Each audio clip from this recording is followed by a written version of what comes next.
नमस्कार दोस्तों, CC Gurukul live व्याख्यान में आप सभी का स्वागत है। मित्रों, हमारे विशेष व्याख्यान प्रतिभा संवर्धन, इसमें आपका स्वागत है। और इस सेगमेंट के अंतर्गत हम हर बार आपके लिए आपके करियर से संबंधित एक विषय लेकर आते हैं। और आज हम बात कर रहे हैं करियर इन फिल्म। जैसा कि हम आपसे बार बार यही कहते हैं कि फिल्मी दुनिया बहुत बड़ी दुनिया है, बस आपको पंख फैलाने हैं।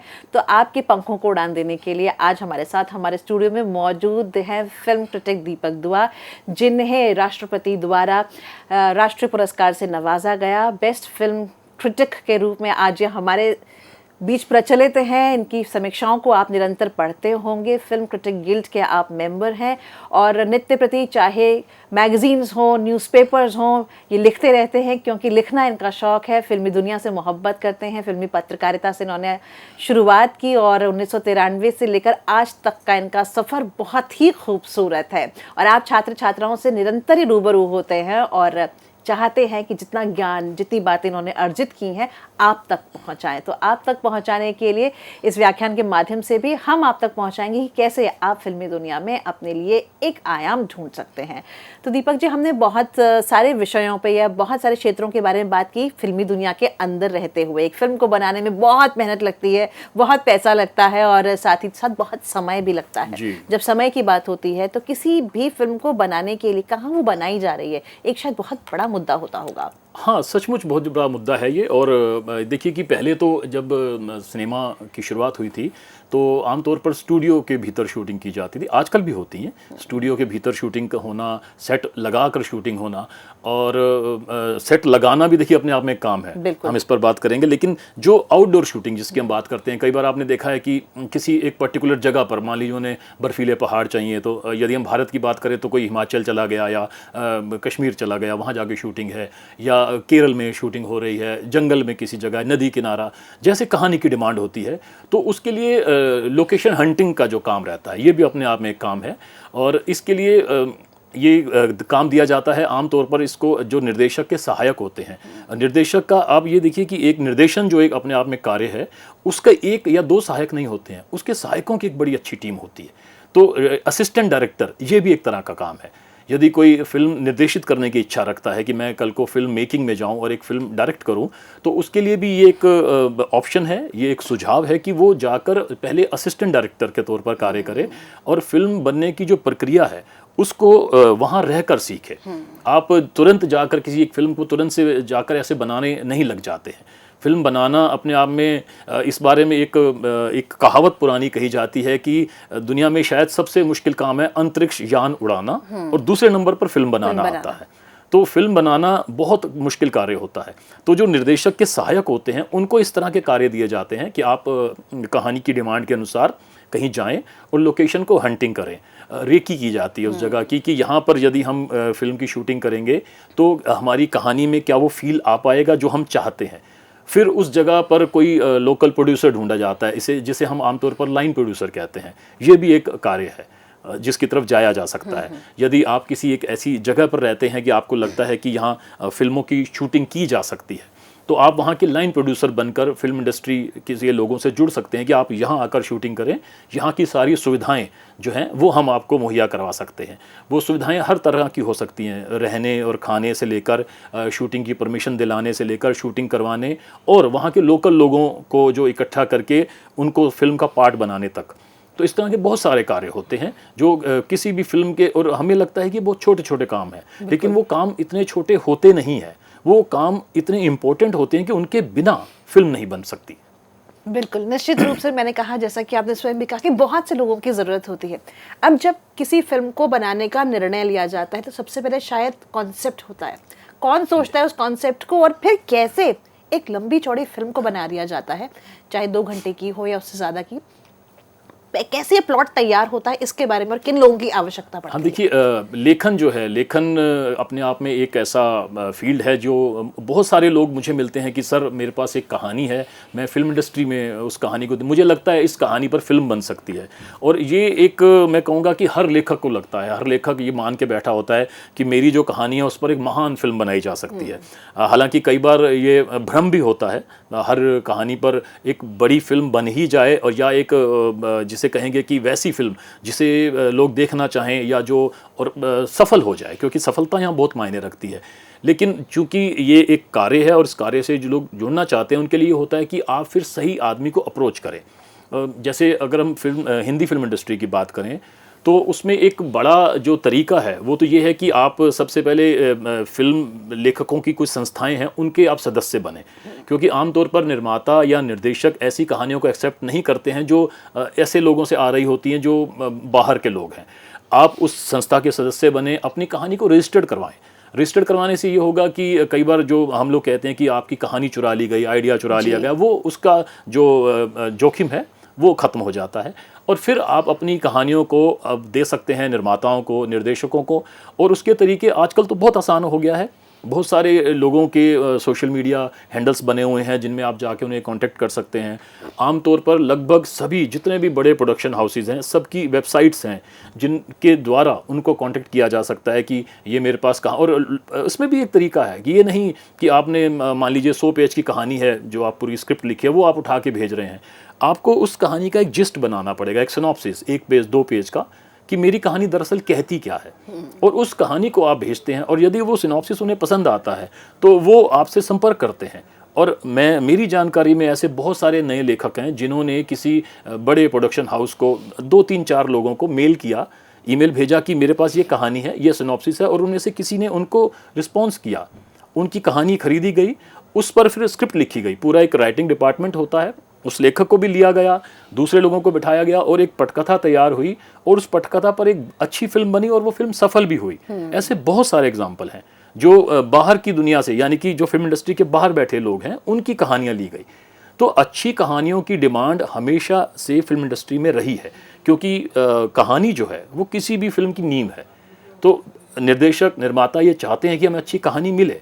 और दीपक जी, एक बात और यहाँ पे मेरे जहन में उठ रही है, हमने कहा कहानी जिसमें हमारा पूरा प्लॉट है और ये कहेंगे शुरुआत से लेकर अंत तक है, क्या उसमें डायलॉग्स भी होते हैं या कोई डायलॉग राइटर अलग से हायर किया जाता है? ये भी एक अलग है। देखिए, कई बार तो जो व्यक्ति कहानी लिख रहा है, मूल कहानी लेखक है, वो उसके अंदर इतनी काबिलियत होती है कि वो पटकथा भी लिख लेता है। अब पटकथा लिखना जो है वो फिल्म की पटकथा लिखना एक अलग किस्म का तकनीकी कार्य है। यदि किसी को वो कार्य आता है या उसने सीख लिया है, क्योंकि बहुत सारी पटकथाएं इस समय इंटरनेट पर उपलब्ध हैं, लोग उनको डाउनलोड करके पढ़ते हैं कि पटकथा लेखन कैसे किया जाता है, और बहुत सारे संस्थान ये सिखा रहे हैं। आजकल तो बहुत सारे रचनात्मक लेखन को लेकर बहुत सारे कॉलेजेस में, यूनिवर्सिटी में सिखाया जाता है कि पटकथा लेखन कैसे किया जाता है, और बहुत सारे जो स्थापित लेखक हैं वो बाकायदा वर्कशॉप देते हैं कि कैसे लिखा जाता है। तो लोग इसको सीखते हैं और सीखने के बाद उसको पटकथा को भी लिख देते हैं।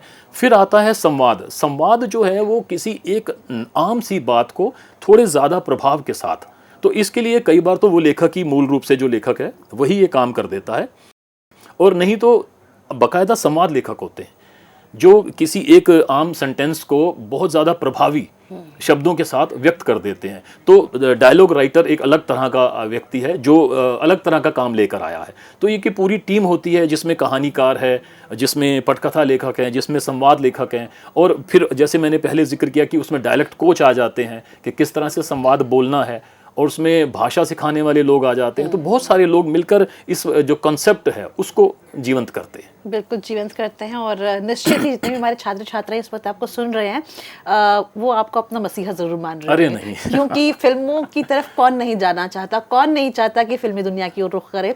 बस एक मंजिल और एक कहते हैं ना मशाल देने वाले की का इसमें एक छोटी सी बात मैं और जोड़ना चाहूँगा कि जब पटकथा लिख ली जाती है तो बहुत सारे निर्माता, निर्देशक, एक नया कंसेप्ट इन दिनों ये भी आया है कि वो पटकथा, लिखी हुई पटकथा कि अब ये फाइनल हो चुकी है, किसी एक न्यूट्रल व्यक्ति को देते हैं, और वो न्यूट्रल व्यक्ति उस पटकथा को पढ़कर ये जज करता है कि क्या ये सही है या इसमें कहीं और सुधार की गुंजाइश है, या कहीं इसका फ्लो नीचे तो नहीं जा रहा, या कहीं बहुत ज़्यादा हाई तो नहीं है। तो ऐसे लोगों को आमतौर पर स्क्रिप्ट कंसल्टेंट या आजकल तो स्क्रिप्ट सुपरवाइज़र या स्क्रिप्ट डॉक्टर भी कहा जाने लगा है। मैं खुद कभी-कभी ये काम करता हूँ। मेरे पास ऐसी कुछ स्क्रिप्ट्स आई हैं जिनको मैंने पढ़ा है और पढ़कर उनको बताया है कि यहाँ ये चीज़ ज़रूरी है या यहाँ चीज़ ज़रूरी नहीं है, इसको हटाया जा सकता है। तो देखिए, एक बाहरी व्यक्ति जो उसको एक पाठक या एक दर्शक के नज़रिए से पढ़ रहा है वो ज़्यादा उसको न्यूट्रल तरीके से बता सकता है कि इसमें कहाँ कहाँ कमी है और कहाँ का निखार की गुंजाइश है। जी, ये बहुत अच्छा आपने यहाँ पर हमें बिंदु दिया है, केंद्रित किया है कि किस तरह से एक फिल्म को अगर साकार करना है, उसे सक्सेसफुल करना है तो उसका एनालिसिस होना, आंकलन होना बनने से पहले, क्योंकि बहुत लागत आती है, बहुत ज़रूरी है। क्या शोधकर्ताओं की भी ज़रूरत पड़ती है, क्योंकि जब फैक्ट बेस्ड फिल्म्स बनाई जाती है? बहुत ज़रूरत पड़ती है। शोधकर्ताओं की ज़रूरत वहाँ पड़ती है जब आप किसी जैसे आपने कहा फैक्ट बेस, वो फैक्ट जो है किसी खास पर्टिकुलर क्षेत्र को लेकर जो होता है, किसी चाहे वो टेक्निक है, मान लीजिए हम मेडिकल बेस्ड कोई फिल्म बना रहे हैं। आयुष्मान खुराना की एक फिल्म थी डॉक्टर जी, जिसमें वो स्त्री रोग विशेषज्ञ बने थे, और उस फिल्म को जब मैं देख रहा था तो मुझे मेडिकल लाइन को लेकर कोई भी कमी नज़र नहीं आती है। यहाँ तक कि कई बार आप देखते हैं कि आप किसी हॉस्पिटल के सेट पर हैं और आपने कोई बोर्ड देखा, तो आप चूंकि हॉस्पिटल कई बार हम लोग भी जाते हैं तो हम देखते हैं कि नहीं, हॉस्पिटल में ऐसा बोर्ड तो नहीं होता, ये तो गलत लिखा हुआ है। तो ये जो चीज़ें हैं, चाहे फैक्ट वाले जो रिसर्च करने वाले लोग हैं, या देखिए इतिहास को लेकर कोई फिल्म है तो उसके लिए बाकायदा इतिहास के छात्रों या इतिहास के अध्यापकों की मदद ली जाती है, या कोई साइंटिफिक उसमें कैरेक्टर है। जब हम अंतरिक्ष को लेकर कोई कहानी बना रहे हैं, किसी पर्टिकुलर चीज़ को लेकर कोई कहानी बना रहे हैं, तो ऐसे लोगों की ज़रूरत पड़ती है। वो तो शायद मुझे विजुअल डायरेक्शन में भी ज़रूरत पड़ती होगी, हर जगह इसकी ज़रूरत पड़ती है, क्योंकि जब हम चाहते हैं कि हमारी फिल्म का लुक एंड फील बिल्कुल वैसा हो जो हमारे कॉन्सेप्ट से मैच करता है, तो शायद बहुत ज़्यादा ज़रूरी। आप देखिए काफ़ी पहले जो दूरदर्शन पर एक सीरियल आता था रामायण, या उसके बाद जो महाभारत आया, यदि आप उसकी कास्टिंग को पढ़ेंगे तो आपको उसमें दिखाई देगा कि कितने सारे शोधकर्ताओं ने रामायण और महाभारत की उस स्क्रिप्ट को बनाने में या उसकी शूटिंग के समय उसकी मदद की। तो ऐसी चीज़ों की बहुत ज़रूरत पड़ती है। और यदि वही है कि देखिए, मैंने जैसे कहा कि ये स्किल बेस्ड इंडस्ट्री है। आपके पास यदि कोई स्किल है, यदि कोई आपके पास कौशल है, तो उस कौशल का इस्तेमाल इस इंडस्ट्री में हो सकेगा। बस आपको सही समय पर सही जगह पहुंचना होगा। जी, अब आपने कौशल की बात की है, आपने स्क्रिप्ट राइटर्स के बारे में बात की, कितनी मेहनत करते हैं, शोध करते हैं, चाहे स्वयं करें चाहे हमारे पास शोधकर्ता उनकी मदद से करें। एक शोधकर्ता और एक लिरिसिस्ट जिसे हम कहते हैं, उसमें क्या अंतर है और उसके लिए क्या पॉसिबिलिटीज़ हैं? हाँ, देखिए हमारी जो ख़ासतौर से जो हमारा भारतीय सिनेमा है, इसमें गीत संगीत की बहुत ज़्यादा भूमिका है। हम लोग जैसे हमारे जीवन में भी संगीत के बिना हमारा जीवन भी अधूरा है, तो हर जगह हमें गीत चाहिए, संगीत चाहिए। तो गीत ऐसे जो उस कहानी को आगे ले जा सकें, तो अच्छे गीतकारों की हमें बड़ी ज़रूरत पड़ती है। और फिर उन गीतों को गाने वाले गायकों की ज़रूरत है। उन गायकों के साथ कई बार हम सुनते हैं ना कि किसी कलाकार, किसी गायक ने गाया, उसके पीछे साथियों ने गाया, कोरस। वो कोरस भी ऐसे लोग हैं जो शायद बड़ा गायक बनने आए थे, लेकिन उन्हें ज़्यादा मौके नहीं मिले तो वो कोरस में गा रहे हैं, लेकिन कहीं ना कहीं वो अपनी एल्बम निकाल रहे हैं, कहीं ना कहीं वो अपने गानों के शोज़ कर रहे हैं, और जब उन्हें कहीं 2 लाइनें गाने का या कोरस में गाने का मौका मिलता है तो वो यहाँ भी काम करते हैं। और उससे जुड़ा हुआ काम है संगीत देना। चाहे वो एक म्यूज़िक डायरेक्टर है जो पूरी फिल्म का एक संगीत बनाता है, उसके पास साजिंदे हैं जो इंस्ट्रूमेंट बजाते हैं, और ज़रूरी नहीं कि एक पर्टिकुलर इंस्ट्रूमेंट बजाने वाला व्यक्ति म्यूज़िक डायरेक्टर ही बन सके, वो साजिंदा भी बन सकता है। उसके बाद बैकग्राउंड म्यूज़िक है, ये एक अलग फील्ड है।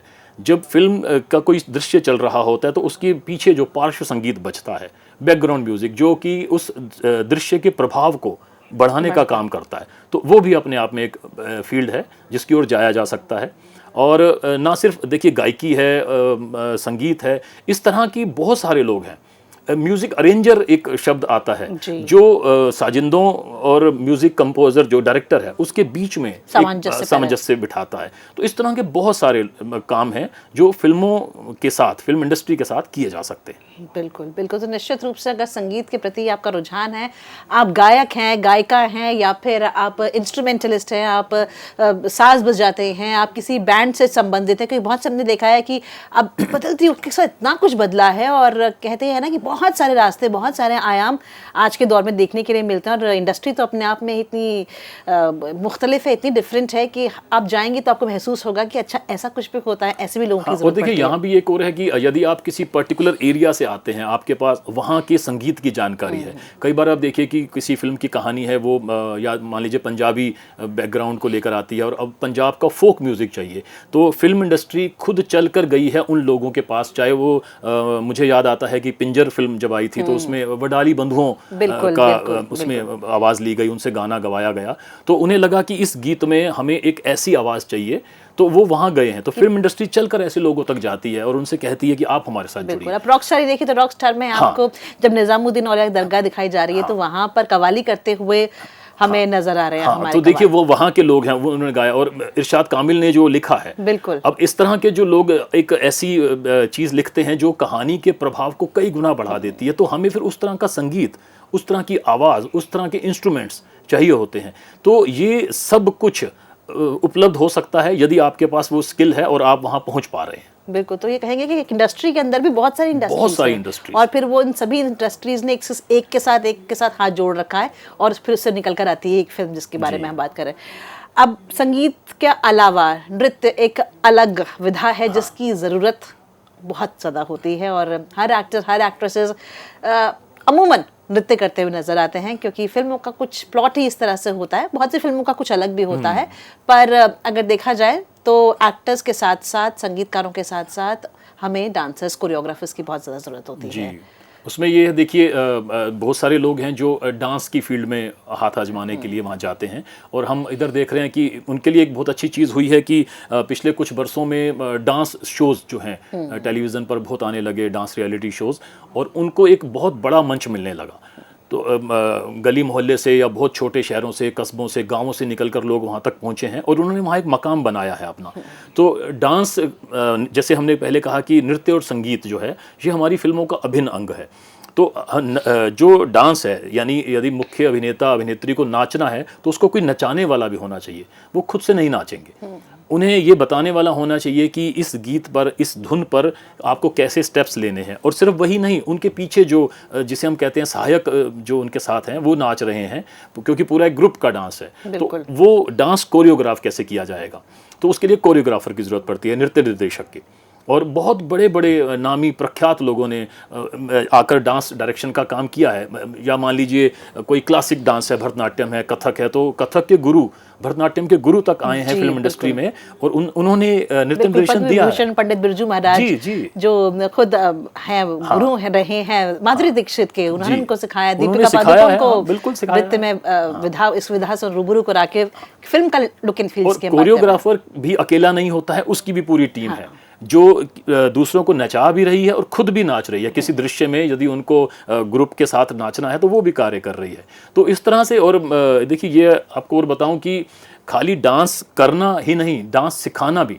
मैं जब कभी मुंबई जाता हूं तो मैं वहाँ देखता हूं कि वहाँ बहुत सारे ऐसे डांस इंस्टीट्यूट्स हैं जहाँ पर आकर लोग डांस सीख रहे हैं, क्योंकि उन्हें जाकर फिल्म इंडस्ट्री का पार्ट बनना है। लेकिन जिन्होंने वो इंस्टीट्यूट खोले हुए हैं वो भी तो रोजगार है। तो वहाँ ऐसा है। और मैं तो बड़ा हैरान सा हो जाता हूँ कई बार कि कुछ लोग तो ऐसे हैं जो फिल्म की जो स्किल हैं उनको सिर्फ और सिर्फ सिखाने का काम कर रहे हैं, वो फिल्मों में काम नहीं कर रहे हैं। चाहे वो डांस को लेकर है, चाहे एक्शन को लेकर है, लोग एक्शन सिखा रहे हैं। और हालांकि फिल्मों में एक्शन देखिए कितना बड़ा पार्ट है, फिल्म में एक्शन करने वाली टीम कितनी बड़ी होती है। एक्शन डायरेक्टर जिसे हम कहते हैं, स्टंट डायरेक्टर, वो तो है ही, उसके जो सहायक होते हैं उसकी टीम होती है, क्योंकि आजकल जो एक्शन है वो बहुत सारी उसके साथ प्रिकॉशंस के साथ किए जाते हैं, पूरे सुरक्षा मानकों को ध्यान में रखते हुए किए जाते हैं। और जैसे हम लोग देखते हैं कि अगर हीरो ने एक घूंसा मारा तो 2 लोग उछल कर गिरे, वो उछलना नहीं होता है, दरअसल वो एक केबल बंधी होती है जो हमें फिल्म में नज़र नहीं आती। तो उस केबल को पकड़े हुए जो लोग हैं, जो मशीनें हैं, मतलब इतने ज़्यादा लोग जुड़े होते हैं कि हम कल्पना भी नहीं कर सकते। हम लोग पर्दे पर देखते हैं कि 3-4 लोग हैं, एक मान लीजिए लड़ाई का सीन है, एक आदमी पीट रहा है, 10 आदमी पिट रहे हैं, तो हमें 11 लोग दिख रहे हैं। हमें ये पता ही नहीं है कि उस समय सेट पर वहाँ हो सकता है 500 लोग मौजूद हों, बिल्कुल, जो मदद करने के लिए वहाँ मौजूद हैं, जो उस दृश्य को बनाने के लिए वहाँ मौजूद हैं। अब बात की जाए, क्योंकि हम दृश्य श्रव्य माध्यम की बात कर रहे हैं, कैमरा बहुत अभिन्न अंग है। जिस तरह से शूट किया जाएगा, जिस तरह से कैप्चर किया जाएगा फ्रेम टू फ्रेम, वो आगे चलकर एक मुकम्मल फिल्म के तौर पर नजर आएगा। तो कितनी और कितनी कैसी और कितनी बड़ी भूमिका रहती है? बहुत बड़ी भूमिका। देखिए हम लोग जो देख रहे हैं वो दरअसल कैमरे के द्वारा जो देखा गया वही हम लोगों को दिखाया जा रहा है। कैमरे ने जो शूट किया, तो सिनेमेटोग्राफर तो हम समझते हैं, हमें ये बताया जाता है कि इस फलां फिल्म का फलां सिनेमेटोग्राफर है जिसने ये फिल्म शूट की। लेकिन सिनेमेटोग्राफर भी अकेला नहीं है, उसके साथ उसके सहायक हैं, बहुत सारे हैं, 1-2 नहीं है। उसके साथ वहाँ और लाइटिंग, हम अगर आज इस स्टूडियो में बैठे हैं तो यहाँ खूब लाइट्स जल रही हैं, तो ये लाइट्स भी किसी ने लगाई हैं, और लाइट किस एंगल पर कितनी लाइट लगेगी ये तय करने वाले भी लोग हैं।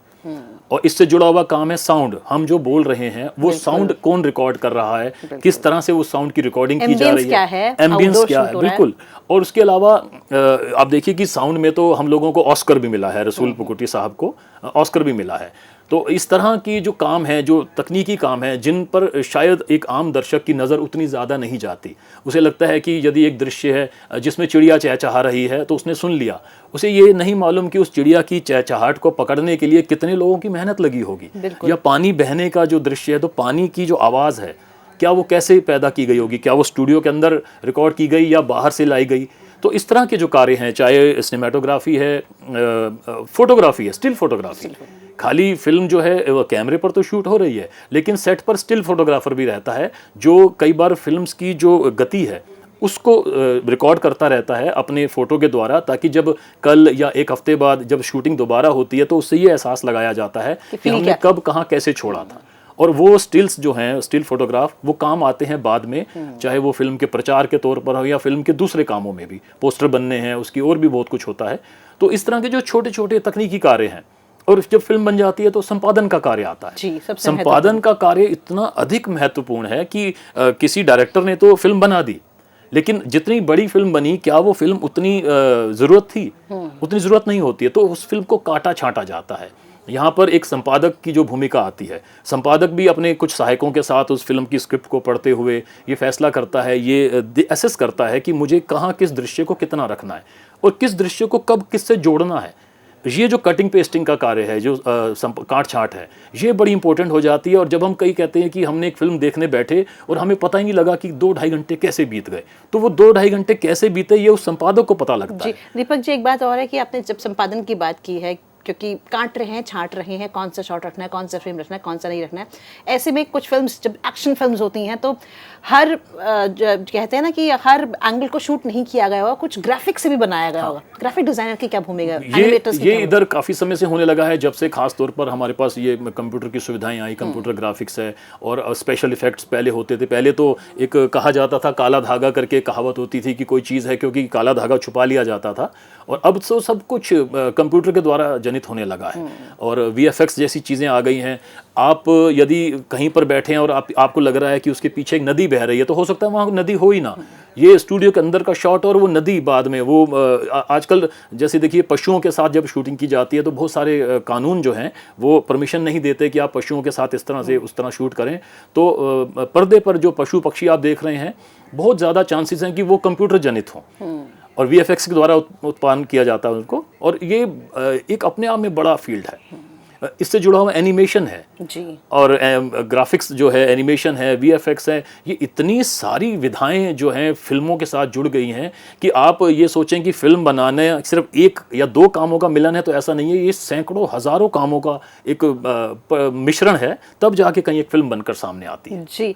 जब हम एक फिल्म देखते हैं तो उसकी विजुअल अपील जो है, डायलॉग डिलीवरी के साथ साथ, अभिनय के साथ साथ, वो विजुअल अपील कहीं ना कहीं दर्शक को अपनी ओर आकर्षित करते हैं। और उसमें ना एक्टर ने पहना क्या है, अक्सर हम देखते हैं आजकल ये ट्रेंड चल रहा है कि माधुरी दीक्षित ने ये साड़ी पहनी तो वो ट्रेंड चल पड़ा। तो कॉस्ट्यूम डिजाइनर कितने ज्यादा, कॉस्ट्यूम डिजाइनर है और कॉस्ट्यूम मेकर हैं। एक तो देखिए, एक तो ये होता है कि मान लीजिए शादी का सीन है तो क्या पहना है, तो किसी पर्टिकुलर तरह का साड़ी या लहंगा दे दिया गया। लेकिन कॉस्ट्यूम डिजाइनर की भूमिका वहाँ आती है जब आप एक खास बैकग्राउंड वाली फिल्म की बात करते हैं। मैं नाम लेना चाहूँगा अभिनेत्री डॉली आहलूवालिया जी का, जिन्होंने जब NSD किया दिल्ली में, तो उन्होंने मुझे एक इंटरव्यू में बताया कि जो थिएटर गुरु अलिक पदमसी थे, उन्होंने उनको कहा कि डॉली, तुम्हारी जो नज़र है वो रंगों को लेकर बहुत अच्छी है, तो तुम्हारी कॉस्ट्यूम पर अच्छी पकड़ हो सकती है, और तुम जब नाटकों में कॉस्ट्यूम डिज़ाइन करती हो तो तुम बजाय एक्टिंग में जाने के, जबकि उनको अभिनेत्री बनना था, तुम कॉस्ट्यूम की तरफ जाओ। और आप देखिए कि वो पहली फिल्म बैंडिट क्वीन जो आई थी शेखर कपूर की 1993 में, उसके लिए वो कॉस्ट्यूम डिज़ाइन करती हैं और उस फिल्म के लिए उनको राष्ट्रीय पुरस्कार मिलता है सर्वश्रेष्ठ कॉस्ट्यूम डिज़ाइनिंग का। और बाद में उनको ये पुरस्कार हैदर के लिए मिलता है। हैदर का कॉस्ट्यूम बहुत अच्छा था, कश्मीर का बैकग्राउंड था, विशाल भारद्वाज की फिल्म। और जब वो एक्टिंग करती हैं, विकी डोनर में आती हैं, तो उन्हें सर्वश्रेष्ठ सह अभिनेत्री का राष्ट्रीय पुरस्कार मिलता है। तो अभिनेता के लिए सिर्फ अभिनय ही नहीं है, और भी बहुत कुछ है। प्रत्येक अभिनेता के भीतर बहुत सारे स्किल छुपे होते हैं। जैसे कुछ मैंने कहा कि बहुत सारे अभिनेता जो हैं वो डबिंग कर रहे हैं, ये डॉली जी ने कॉस्ट्यूम का काम किया, कुछ लोग निर्देशन की तरफ हाथ आजमाते हैं, कुछ लोग गा रहे हैं, आयुष्मान खुराना है गाते भी हैं, अभिनय भी करते हैं। तो इस तरह से आप अपने भीतर जितने ज़्यादा स्किल लेकर फिल्म इंडस्ट्री की तरफ जाते हैं, उतना ज़्यादा आप खुद का सदुपयोग कर पाते हैं और फिल्म इंडस्ट्री आपको उतने ज़्यादा मौके दे पाती है। ये बड़ा ज़रूरी है जी, बहुत महत्वपूर्ण है। और जितना बड़ा कलाकार उतना ज़्यादा उसके पास समय कम। अक्सर हम सुनते हैं कि आप मैनेजर से बात कीजिए, आप पीआर से बात कीजिए और तभी आप एक्टर से तक पहुंच पाएंगे। तो शायद मैनेजर बनना किसी एक्टर एक्ट्रेस का या पीआर बनना एक अलग ऑप्शन है, कह सकते हैं। बहुत सारे हैं ऐसे, कई एग्जाम्पल हैं कि कोई वहाँ पर व्यक्ति अभिनय करने गया और उसने देखा कि मैं इस फिल्म का प्रचार कर लेता हूँ क्योंकि मैं कुछ पत्रकारों को जानता हूँ। तो चूंकि प्रचारक का काम फिल्म बनाने वालों और मीडिया के बीच में पुल का होता है, तो उसने काम शुरू किया और वो देखते ही देखते बहुत बड़ा एक प्रचारक बन गया। या उसने किसी फिल्म स्टार से अगर उसकी दोस्ती हुई तो उसने कहा कि तुम मेरा काम संभालो, क्योंकि एक फिल्म स्टार कब कहाँ जाएगा, कब शूटिंग करेगा, वो खुद हिसाब नहीं रख पाता। तो उसे एक मैनेजर की ज़रूरत होती है जो उसके बिहाफ पर लोगों से बात करे, प्रोजेक्ट्स को लेकर, उसकी अपॉइंटमेंट्स को लेकर। तो ऐसे बहुत सारे लोग हैं जो मैनेजर बन गए। अब यहाँ तो ये हालत है कि मैनेजर के साथ उनके सहायक बहुत सारे होते हैं। तो यार आप देखिए कि उनके और दूसरे सहायक हैं, पीआर सेल है उनके, अपना उनके साथ एक मेकअप आर्टिस्ट चलता है, हेयर ड्रेसर है, बालों को ड्रेस करने वाला है, उनका साथ एक अपना उनका सहायक होता है जिसे हम स्पॉट बॉय बोलते हैं, उनके कैटरर्स हैं जो सेट पर खाना खिला रहे हैं, उनकी एक पूरी टीम होती है खाना बनाने वालों की, खाना परोसने खिलाने वालों की। तो इतने ज़्यादा तरह के काम, इतने ज़्यादा तरह के काम हैं कि मुझे लगता है कि हम शायद एक बातचीत में सबको समेट भी ना पाए। जी, तो हम यही कहेंगे कि जितने भी श्रोता, जितने भी छात्र छात्राएं इस वक्त हमें सुन रहे हैं या यूट्यूब के माध्यम से सुनेंगे, तो कहीं ना कहीं जो मन में आग है ना, वो और तेज़ प्रज्वलित होगी। और हो सकता है कि आगे चल के हमें ये प्रतिक्रिया मिले कि दीपक जी द्वारा सीसी का लाइव व्याख्यान सुना और उससे पंखों को उड़ान मिली। तो दीपक जी बहुत बहुत शुक्रिया स्टूडियो में आने के लिए और इतने विस्तार पूर्वक तफसील से एक एक क्षेत्र के बारे में, इंडस्ट्री के अंदर कौन कौन से प्रचलित हैं, हमें बताने के लिए बहुत बहुत धन्यवाद आपका। धन्यवाद। और आप सभी मित्रों का बहुत बहुत धन्यवाद। अगर आपके मन में कोई भी प्रतिक्रिया है, कोई भी प्रश्न है, तो आप हमें लिख भेज सकते हैं cecgurukul.live@gmail.com। आप सभी मित्रों से पुनः मुलाकात होगी। तब तक के लिए आप सभी का बहुत बहुत धन्यवाद।